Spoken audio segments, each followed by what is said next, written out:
Alô, vamos continuar estudando com Jesus. O roteiro tá bom. E vamos levando esse roteiro para nossa consciência, porque é um roteiro perfeito para os nossos ajustes pessoais. Roda a vinheta.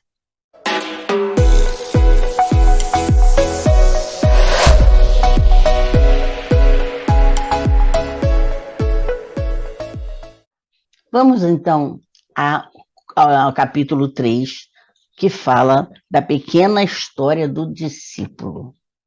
Vamos então dar continuidade a essa maravilhosa obra de Chico Xavier com o espírito Humberto de Campos, pseudônimo Irmão X. Hoje, o capítulo 3, Pequena História do Discípulo. Lembrando que nós estamos seguindo a primeira parte, os temas ligados ao início de Jesus na Terra. Essa pequena história do discípulo começa dizendo que, quando o mestre visitou o aprendiz pela primeira vez, encontrou-o mergulhado na leitura das informações divinas. Viu absorto na procura da sabedoria e falou: abençoado seja o filho do conhecimento superior. E passou à frente, entregando ao cuidado dos seus prepostos. O companheiro, voltando mais tarde a revê-lo, surpreendeu inflamado, entusiasmo pelo maravilhoso. Sentia-se dominado pelas claridades da revelação, propondo-se estendê-las por todos os recantos da terra. Queria ganhar o mundo para o Senhor Supremo. Multiplicava promessas de sacrifício pessoal e interpretava, teoricamente, a salvação por absoluto serviço da esperança contemplativa. O companheiro eterno afagou-lhe a fronte sonhador e disse: louvado seja o apóstolo do ideal. E assim seguiu adiante, confiando a delicados mensageiros. Regressou em outra ocasião a observá-lo e registrou-lhe nova mudança. Guiava-se o aprendiz pelos propósitos combativos. Através do conhecimento e do ideal que adquirira, presumia-se na posse da realidade universal e movia a guerra sem sangue a todos os semelhantes que não pisassem o degrau evolutivo. Gravava dísticos incendiários a fim de purificar os círculos da crença religiosa. Acusava, julgava e punia sem comiseração. Alimentava a estranha volúpia de enfileirar adversários novos. Pretendia destruir e renovar tudo. Nesse mistério, desconhecia o respeito ao próximo. Fazia tábua rasa das mais comezinhas regras de educação, assumindo graves responsabilidades para o futuro. O compassivo, todavia, reconhecendo-lhe a sinceridade cristalina, acariciou-lhe a mão inquieta e enunciou: amparado seja o defensor da verdade. E dirigiu-se a outras paragens, entregando à proteção de missionários fiéis. Tornando ao círculo do seguidor, em época diferente, reparou-lhe a posição diversa. Dera-lhe o discípulo a sistemática pregação dos princípios edificantes que adotara, condicionando-os aos seus pontos de vista. Escrevia páginas veementes e fazia discursos comoventes. Projetava nos ouvintes a vibração da sua fé. Era condutor das massas, herói do verbo primoroso, falado e escrito. O nosso instrutor sublime abraçou e declarou: iluminado seja o ministro da palavra celestial. E ganhou rumos lutos, colocando sobre a inspiração de valorosos emissários. Vejam o quanto nós estamos vendo a paciência do nosso Mestre Jesus. Toda vez que ele voltava, ele encontrava esse companheiro que se via ainda em aprendizado, cada vez se tomando um rumo de poder, de combatividade, e ele, compassivo, ele reconhecia que aquelas mãos, aquelas palavras, aquela força era verdadeiro, ele estava ali mesmo inspirado por aqueles valores. Vamos ver como acontece lá na frente. Escoados longos anos, retornou o magnânimo e anotou-lhe a transformação. O aprendiz exibia feridas na alma. A conquista do mundo não era fácil. Refletia ele com amargura. Embora sincero, fora defrontado pela falsidade alheia. Desejoso de praticar o bem, era incessantemente visado pelo mal. Via-se rodeado de espinhos, suportava calúnias, sarcasmo, alvejado pelo ridículo entre os que mais amava. Trazia o espírito crivado de dúvidas e receios perniciosos. Era incompreendido nas melhores intenções. Se dava pão, recebia pedradas. Se acendia luz, provocava perseguições das trevas. Lia os livros santos, à maneira do faminto que procura alimento. Sustentava seus ideais com dificuldade sem conta. Ensinava o caminho superior, de coração dilacerado e pés sangrando. O sábio, mais uma vez, enxugou-lhe o suor copioso e falou: amado seja o peregrino da experiência. E seguiu estrada fora, confiando a carinhosos benfeitores. Retornando tempos depois, o Salvador assinalou-lhe a situação surpreendente. Chorando para dentro, reconhecia o discípulo que muito mais difícil que a conquista do mundo era o domínio de si mesmo. Em minutos culminantes do aprendizado, entregara-se também a forças inferiores. Embora de pé, sabia, de conhecimento pessoal, quão amargo sabor impunha o lodo à boca. Cedera vastas vezes às sugestões menos dignas, que combatia. Aprendera que era fácil ensinar o bem aos outros.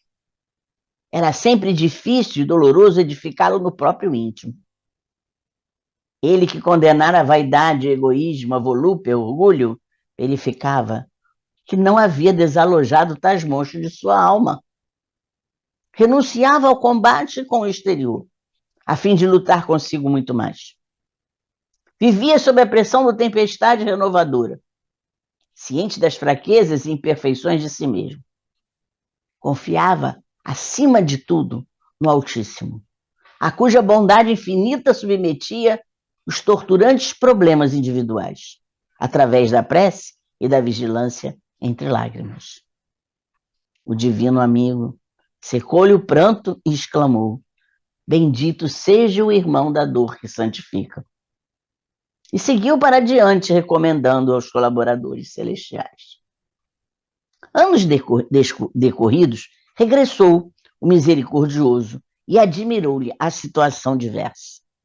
O discípulo renovara-se completamente.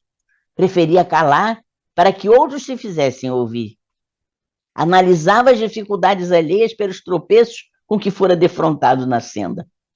A compreensão em sua alma era doce e espontânea, sem qualquer tendência à superioridade que humilha.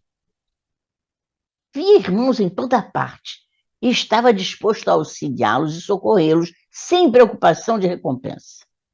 Aos seus olhos, os filhos dos outros lares deviam ser tão amados quanto os filhos do teto em que nascera.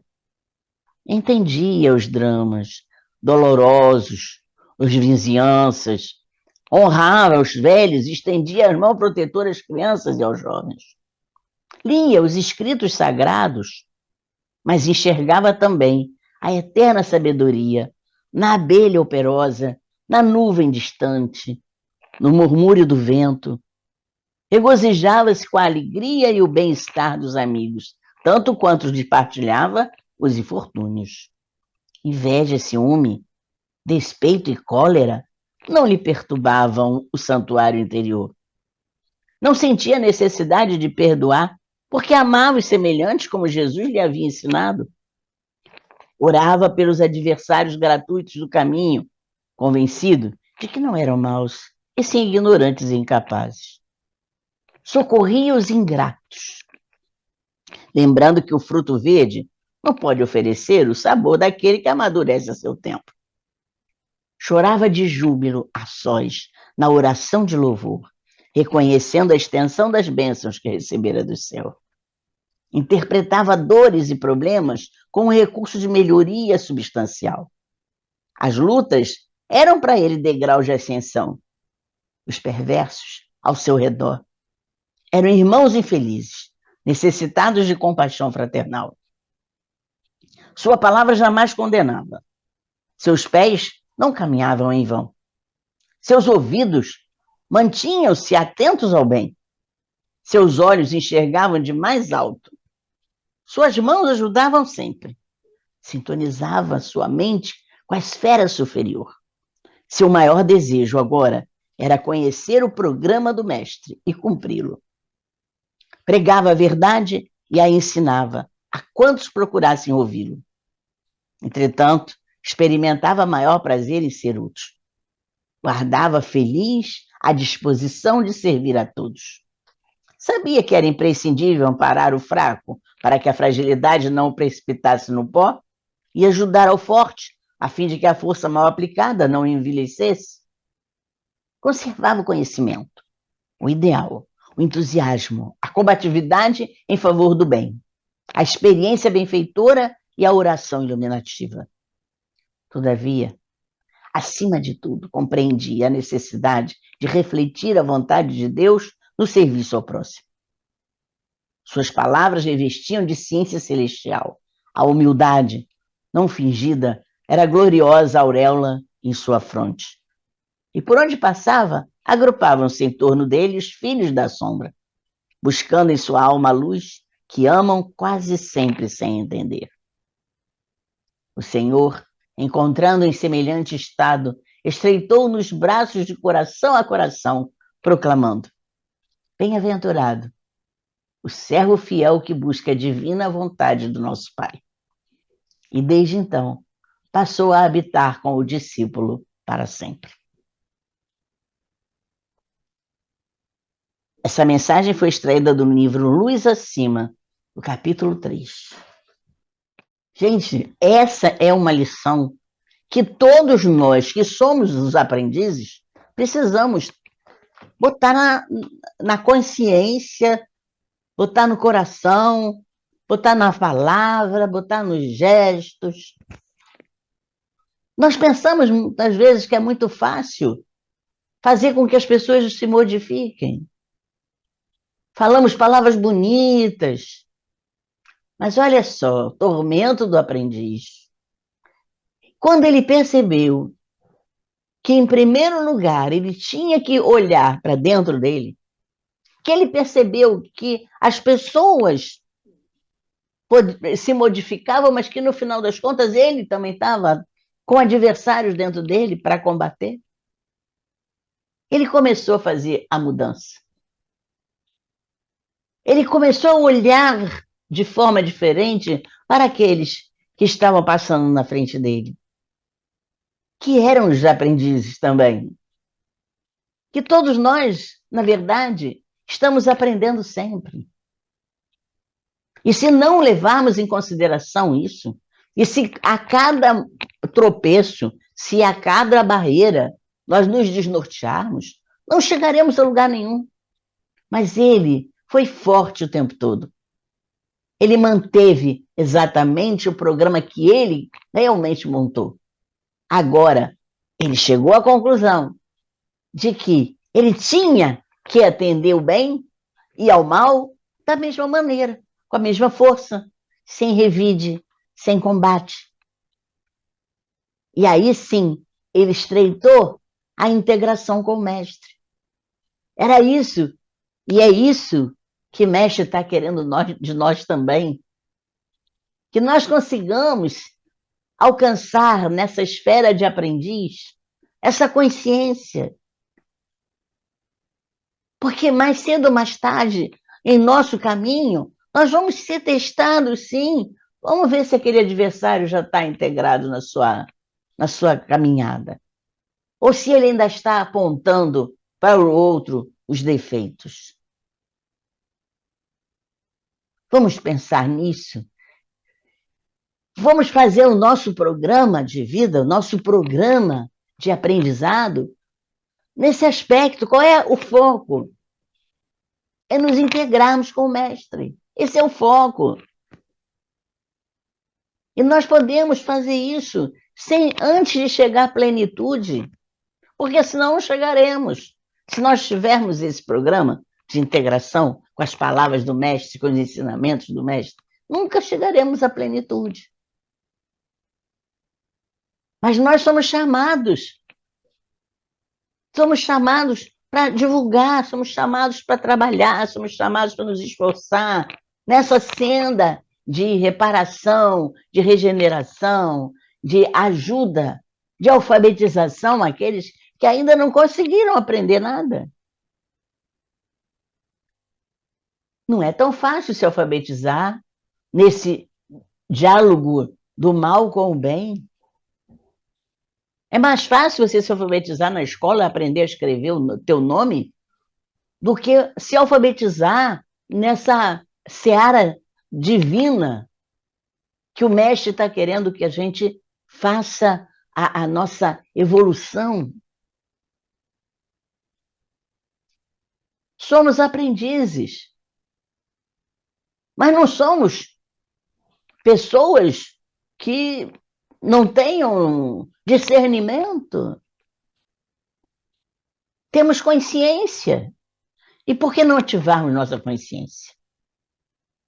Com o final do capítulo, ele fala que ele acabou indo habitar com o discípulo. O que é esse habitar com o discípulo? Não é morar junto. Mas entender que agora eles estavam na mesma sintonia, na mesma integração. Habitavam o mesmo reino. Todos nós temos o reino de Deus para construir. E um dia todos habitaremos esse reino. E foi isso que ele foi. E chegou, bem-aventurado o servo fiel que busca a divina vontade do nosso Pai. É isso que nós temos que buscar. Qual é a vontade do nosso Pai? Nós queremos a vontade do Pai, mas não queremos abrir mão da nossa vontade. Queremos que o Pai nos atenda, mas não queremos atender ao Pai. E aí? Em alguns momentos ele nos atende, porque também quer nos desafiar. Vamos ver o que eles fazem com essa atenção que eu estou dando a eles. O universo conspira a nosso favor, nós sintonizamos com as coisas que a gente está imaginando, pensando, sonhando, aquilo chega na nossa mão. Ah, viu? Eu mereci. E o que você fez com aquilo? Qual a aplicação que você está fazendo das situações que o universo todo está trazendo para você? Quando Jesus disse, o Pai que tem muitas moradas e eu vou preparar a morada de vocês, era essa morada que ele queria preparar para nós habitarmos com ele. Essa é a morada que ele foi preparar para nós, que todos moraremos nessa integridade, nessa fraternidade. Todo o universo humano pode chegar a essa mesma morada. Vamos pensar nisso. Quantas vezes tiverem que ouvir esse capítulo e acompanhar a evolução do aprendiz, não tem problema, porque nós estamos acompanhando aquilo que deveremos planejar na nossa vida.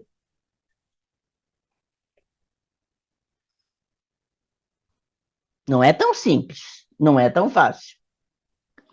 Mas é para chegarmos à libertação. É para chegarmos à felicidade plena. Isso vale a pena. Vale a pena. Fiquem bem.